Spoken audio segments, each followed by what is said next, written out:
welcome to Inside TalkSport, sponsored by BetMGM. I'm Abby Summers. And I'm Harry Durham. In the next 25 minutes, we'll be breaking down the biggest sporting talking points of the week, and there's some massive ones. There's lots to talk about. At the end of the show, we'll put it all together as we build our Inside ACCA. Don't forget, you can download the app or visit betmgm.co.uk, 18+, gambleaware.org. Please gamble Responsibly. Thank Joining you. us today, we've got CJ, the Deluded Gooner, for his 50,000th episode, and AGT from COP TV. But Abby, I am so sorry, right? Are you? Come on! This is happening right here, right now, Friday morning, off the back of last night. Abby Summers, you are down. You're done. You're finished. You asked me a question. Or This is a statement that you're going to follow up from. It's been a highly emotional morning, yesterday evening. There are no minerals left in this Tottenham Hotspur team. Your best player thinks he's a pigeon. And that's all I have to say. Over to you. Enjoy the EFL. What was your response to Crystal Palace 3, Tottenham Hotspur 1? I mean, the three of you have seen me cry this morning. Yep. You've seen me actually have tears. Not for the first time. Amazing. Anyone that might have access to the internet might have seen me very upset last night. Swear a lot. Yeah, like, I don't even think it's about being toxic at this point. Like, I was there last night. It was quiet. It was like weirdly like eerie at times. Even like the high road, like before the game, I was there quite early, went to meet some friends, and it was very, very quiet. And then like even getting to the stadium, everyone tried to get behind the team, whatever, score the goal, and then obviously 3 minutes later, you know, Van der Ven sent off, penalty, whatever. It was like hearing a pin drop. And of course we got lucky with that disallowed goal as well. You know, the one they ruled out because you apparently can't score with your nose. Crazy. That's a new one. It was so silent. It just, in all honesty, like, it's not like anything we didn't know. Like, this has been coming for time, and like we've been talking about it and saying, oh, you know, relegation battle, and like some have taken it more serious than others.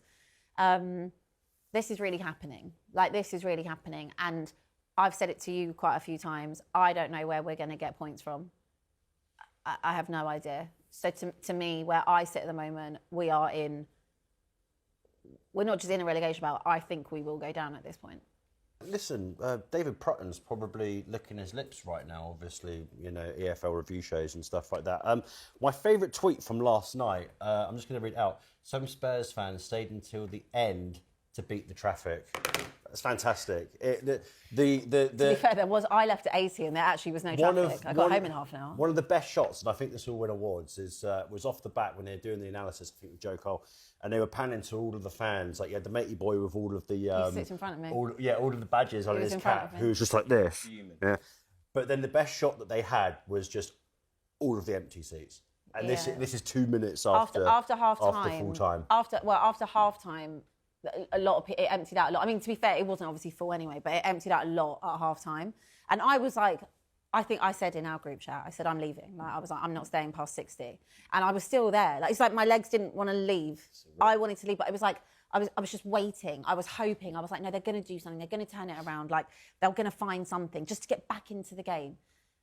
And at 80, I was like, you don't think there was a reaction in the second half, though?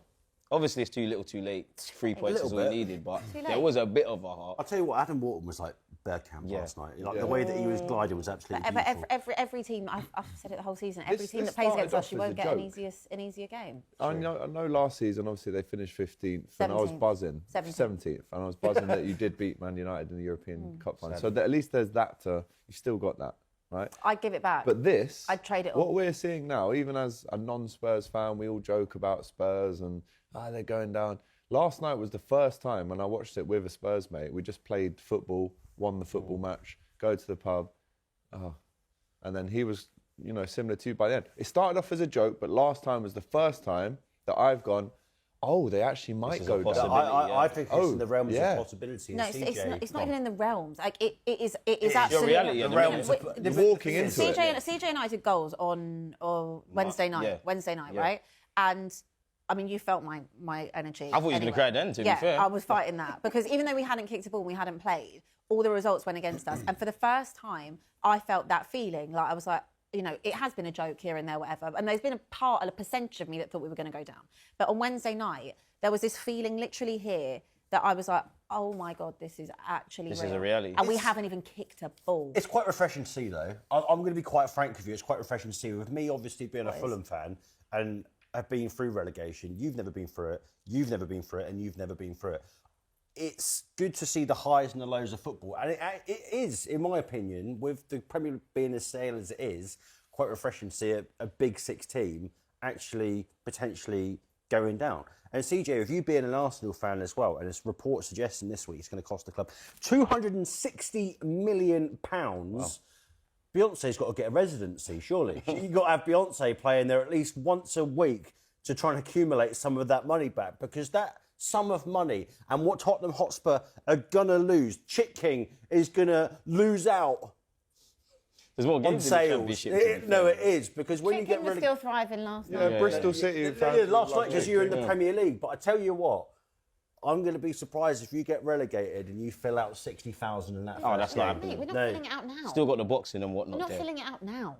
Like the only thing that you'll fill it out for is the events. When you have got concerts Exactly. and you have got boxing and That's amazing. You ain't going to sell it out for Bunny. football because you can't sell it out as it stands at the moment. You know, and the fact that this football club sent an email out 2 weeks ago saying we've frozen the season ticket prices for next season. Presumptuous. You've frozen them at what they are, which is I pay £1,300 for my season ticket. Yeah. You think I'm going And to pay you've that? seen 2 home wins this year You as think well. I'm going to pay?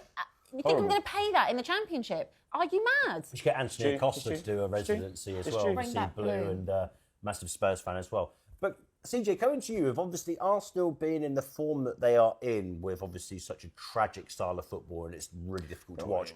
We'll get onto that in a minute. But with where you are in the table and potentially winning the Premier League title, and Spurs potentially getting relegated, this season for you and the Gooners could actually be the creme de la creme. This is like everything Could have you've your cake ever and asked eat for. it. You've asked for the Premier League title again, and then your biggest rivals are getting relegated. You couldn't make it up. Well, not biggest rivals. It's just a bit of a local rivalry, man. And you know what? Shout out to Crystal Palace, South London forever. Spurs, I mean, I could be that guy and do all the banter and bring out all the one-liners. I actually feel sorry for some Spurs fans, not because of their club, Not Abby. not Abby as well, because when you put your football purist hat on, it's just not on. You know, you've seen 2 wins in 2026 at their stadium. They're paying a lot of money, as Abby said. The players have checked out, and I'd say if I was a Spurs fan, that'd be the one thing I'd be shook about, because Forest, they look galvanised. Wolves, they look galvanised. West Ham, they look galvanised. Spurs look like Leeds, they look galvanised. Spurs look like a bunch of individuals that mentally have checked out. Half of them know they'll either go to another league or get another Premier League team. Half of them are happy to be on the wages they'll be in if they stay at Spurs. They just don't care. And Spurs fans, unfortunately, which is great for me, they have to watch the same thing week in, week out. And also when you've got the injuries, like what you see is what you get. Yeah, And exactly. like that's what I said to you all before we started. And your manager's out of his depth, or whoever he is. 100%. That's the thing Stop. that upsets me the most, and that's actually what tips me over the edge and makes me cry, because it's like, for me, this is not funny. This is my football club. This is me as a That's what I fan. feel sorry This for is some people. this is what we have spent. We work our entire life to go and see and spend all of our money, and we love more than anything is our team. Yeah. And I don't expect a footballer to care the same way that I care. Of course not. It's a job for you, but I expect you to have some pride. And if you play for a football club, give everything you can for the football club. It's embarrassing when 19-year-old Archie Gray is the Well, only, look, one of the Archie, only Archie people. was great last season. Yeah, it was fantastic, but it's embarrassing when embarrassing. Same 2-3 someone like players. here, when you're in this sort of fight and in the realms of relegation, and you look at Forest and you look at West Ham, there are players in there that are going to absolutely give it their all. I can only really pick out probably about 2 or 3 people. I'd say, I'm not including the injured players. Because No, don't include the I injured would players, honestly say like- Danso. I'd say, based on last night, I'd say Gray, Danso, Tell. That's it. are they And good I'd actually, Well, obviously, I'll put my I'd Clelia hat on 'cause I'd actually say Richarlison.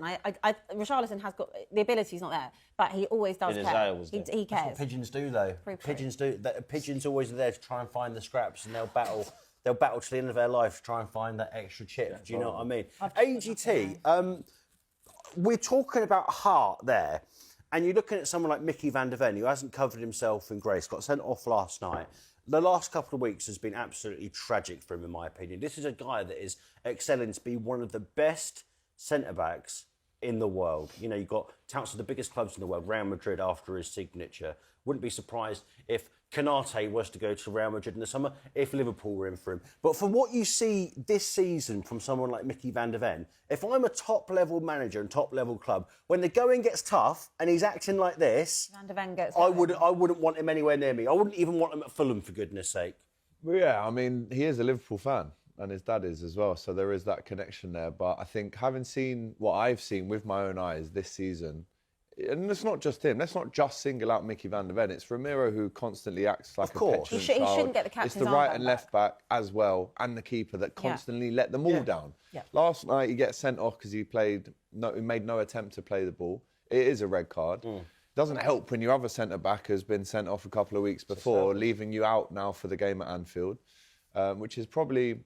I mean, he did break Alex Isak's leg, so I'm not his biggest fan at the minute. He didn't mean to do that. But if he does become available at the end of the season, and like you say, you know, Liverpool are in the market for a centre-back anyway, I mean, I probably wouldn't... I mean, it would be everything must go. It would be cut sale prices. So there's no way I'm looking at